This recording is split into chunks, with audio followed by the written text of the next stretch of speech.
Oi pessoal, tudo bem com vocês? De volta aí no canal para mais um vídeo. E esse vídeo é um resumo do primeiro capítulo do livro O Diálogo entre o Ensino e a Aprendizagem, da Thelma Reis.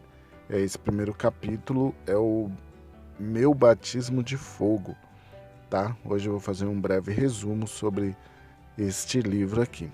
E se você tem interesse em conhecer mais sobre esse livro, se inscreva aí no canal, clica no sininho para estar recebendo os próximos vídeos, porque na sequência estarei postando o resumo dos próximos capítulos, tá? Para o vídeo não ficar muito grande nem cansativo, vou fazer um resumo por vídeo, um capítulo por vídeo, ok? Então não esqueça de se inscrever no canal para não perder nenhum resumo aí, que além desse livro eu estarei fazendo de outros livros também, de autores que caem em concursos de prefeituras, ok? Vamos lá então. Esse primeiro capítulo deste livro, ela vai começar falando da questão dos estudos, né? Ela começou a estudar e no Instituto de Educação ela estava fazendo um curso normal ali no Rio de Janeiro. Ela pensou em deixar o curso, né? Chegou uma época que ela quis parar de estudar esse curso normal que ela estava fazendo por dois motivos. Primeiro que ela achava que o curso era muito fraco e desinteressante, então meio que ela não estava tendo muita motivação para fazer. E também por estar envolvida com cursos, outros cursos, principalmente na artes plásticas, desculpa. Então, ela até pensou em parar de estudar, em parar de fazer esse curso, que era normal, que para ela também não estava valendo muito a pena. E aí ela continua falando nesse livro, nesse capítulo, que os seus pais, ou seja, pela conversa de seus pais, né, ela não deixou o curso, porque eles acreditavam que aos 18 anos ela deveria ter aí uma profissão, porque o seu pai aos 18 anos já tinha uma profissão e ele comentava que se ele não tivesse essa profissão, eles poderiam ter passado dificuldade na vida, né?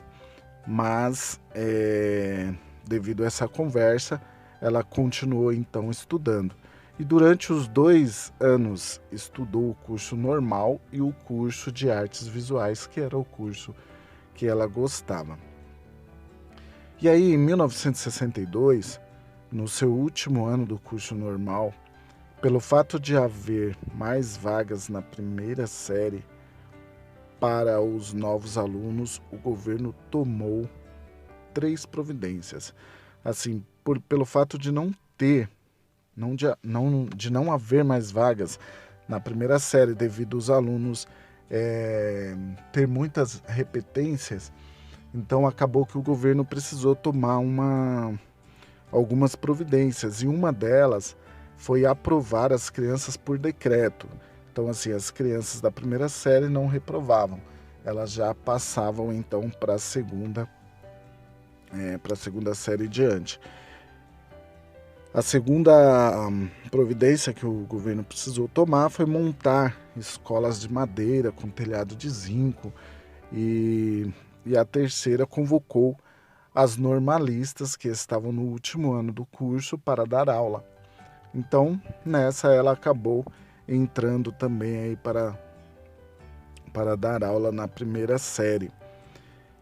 E ela acabou pegando uma classe aí de alunos de 11, 12 anos, que depois de ter repetido várias vezes na primeira série, passaram para a segunda série por decreto. Então, assim, na verdade ela pegou os alunos da segunda série. A classe, ela conta que dos 45 alunos que tinha na sua classe, apenas 3 não eram negros. Então aí ela começa a falar e perceber assim a dificuldade dos alunos né, pelo fato de serem negros, pelo fato de morarem em favelas, tal, ela começa a perceber essa dificuldade que eles tinham. Na verdade, esse estigma, né, que o pessoal, os outros professores tinham com eles, por essas razões.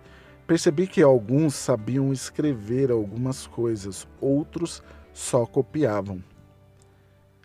Acreditava que todas as crianças poderiam aprender e que deveria haver técnicas para ensinar. Então era isso que ela tinha aí em mente, né? Mesmo percebendo que as crianças, algumas não sabiam escrever, só copiavam o que estava escrito na lousa, ela acreditava que existia uma técnica, alguma coisa que poderia ser feita para que essas crianças desenvolvessem aí o seu aprendizado. Entendeu que a determinação que tinha era de seguir alguns passos e cumprir, mas não compreendia o resultado. Então, assim, se questionava, pois no curso normal havia aprendido a sequência de atos cegos para realizar. O professor faz isso, depois aquilo, mas não aprendia o efeito. Tá? Então, ela começou aí a se questionar, a pensar, né, nessa questão que ela aprendia, né? Que o professor tinha que fazer isso, tinha que fazer aquilo, mas que não sabia o que iria acontecer com essa sequência que o professor fazia. Ficava às vezes muito confusa e impotente. Muitos meninos moravam em favelas e trabalhavam nas feiras. Ela percebia aí, como eu disse, essa dificuldade das crianças, né? Que moravam em favela, trabalhavam em feiras. E ela conta aqui que um deles dormia muito na sala, pois acordava 4 horas da manhã para trabalhar de gandula e depois ia andando para a escola. E era muito longe. Então ela conta aí nesse primeiro capítulo essa história dessa criança que acordava 4 horas da manhã, ia trabalhar em um clube, né, como gandula, e quando ele saía de lá, ele ia direto para a escola, ia caminhando. Ela conta no livro que ele ia caminhando e que, por ser longe, ele chegava lá cansado e com sono pelo horário que tinha acordado. Então isso, ela percebia que essas coisas influenciavam muito na vida no desenvolvimento assim, né, das crianças. Um domingo foi ao cinema e encontrou um aluno vendendo balas, e comprando balas dele, percebeu que eles sabiam fazer as operações matemáticas na prática, porém na escola não conseguia, ficava perplexa. Então ela conta aqui também a história, né, de um menino que ela chegou no livro. Se vocês forem ler, vocês vão ver que ela... Deixa eu ver se eu acho aqui que eu vou ler para vocês rapidinho. Então, assim, ela conta assim, ó, que no domingo eu ia ao cinema e na porta sempre encontrava um menino que era meu aluno, vendendo balas. Eu comprava, dava uma nota de 50 para comprar um saco de balas que custava 17. E ele nem piscava, fazia a conta mais rápido do que eu e dava o troco na mesma hora. 3 para fazer 20, depois mais 10 para fazer 30 e seguia até chegar aos 50, como faz todo mundo que dá troco. Na segunda-feira eu botava na lousa um problema do tipo: João tem 5 figurinhas, comprou mais 3. Quantas figurinhas João tem? E esse menino me perguntava: professora, é de mais ou de menos? Aquilo me deixava perplexa e eu argumentava: mas você não sabe? Se eu te der tanto e depois te der mais tanto. Ele respondia: sei. E por que você não... e por que aqui você não sabe? Então deixava ela assim, querendo saber, tentando entender como aquilo acontecia, por que na prática, na rua, ele conseguia dar assim o troco normalmente, quando na escola uma simples questão ele não conseguia fazer. Daí ela conta que mudou para São Paulo e depois que a situação e percebeu, desculpa, que a situação era a mesma. Então, assim, tanto lá no Rio de Janeiro, onde ela estudava, onde ela trabalhava, tinha a situação, e quando ela veio para São Paulo, ela percebeu que a situação não mudava, né? As crianças tinham praticamente as mesmas dificuldades. Em São Paulo, um menino que ganhava vida fazendo pipas, retido, diziam que ele não aprendia porque não tinha coordenação motora. E elas questionavam, né, como isso? Como que a criança que ganha vida fazendo pipas pode não ter, ser reprovado porque não tem coordenação motora, né? E então isso mais ainda deixava ela preocupada e se questionando como isso poderia acontecer. Percebi que as crianças não lutavam pelos seus direitos, pois aprendiam ali que a vida deveria ser assim. As mães aceitavam que os filhos não eram capazes e falavam até que os professores podiam bater neles para as crianças estudarem. Esse foi o batismo de fogo.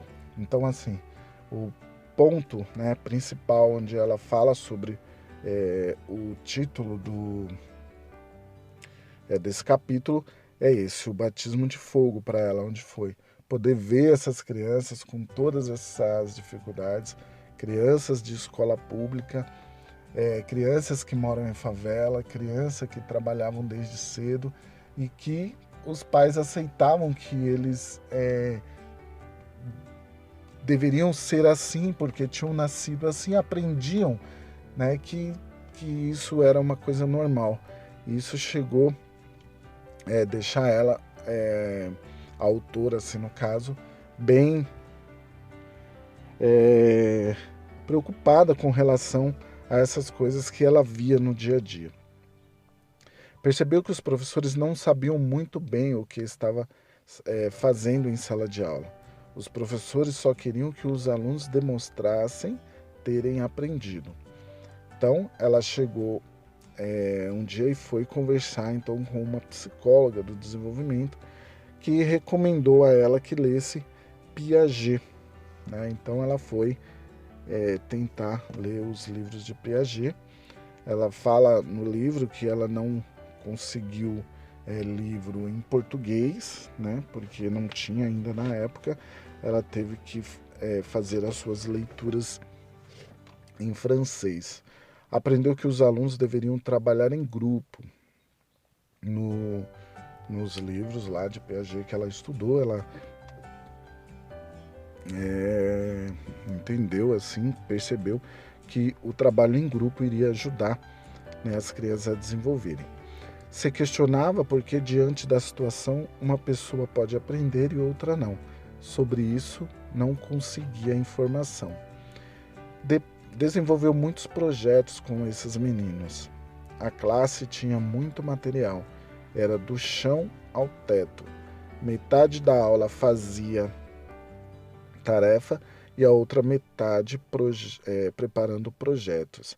Então ela fez um acordo lá com as crianças que metade da aula eles estariam estudando, né, e a outra metade eles estariam desenvolvendo os projetos que ela tinha para eles lá, e os alunos gostavam, né? Ela conta que os alunos quase não faltavam, 45 alunos todos os dias praticamente. Tinha a sensação de fazer um trabalho mecânico, não aceitava aquilo. Embora alguns não produzissem o que a escola esperava, ela acreditava que eles sabiam ler. E ela começa a falar então de algumas crianças que, em vez de escrever moleque, elas escreviam molesse. Então, assim, para a escola não aceitava isso, mas ela entendia como que ele aprendeu, apesar de a escola não aceitar, mas para ela ele só escreveu errado, mas ele sabia o que tinha que escrever. Acho que os professores até hoje chegam na escola assim, do mesmo jeito que eu cheguei em 1962. E depois disso ela conta que passou 12 anos fora, né, da área da educação, né, deixou de dar aula, passou 12 anos fazendo outros tipos de trabalho e quando voltou se dedicou a entender o fracasso de alunos da escola pública na questão de ler e escrever.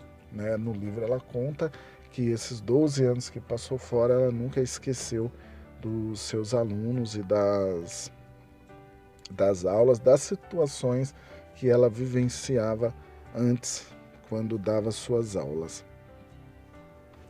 E para fechar, ela fala que depois, né, lendo os livros de Piaget, ela acabou também conhecendo Emília Ferreiro, que abriu uma perspectiva extraordinária nessa área e foi muito importante para ela.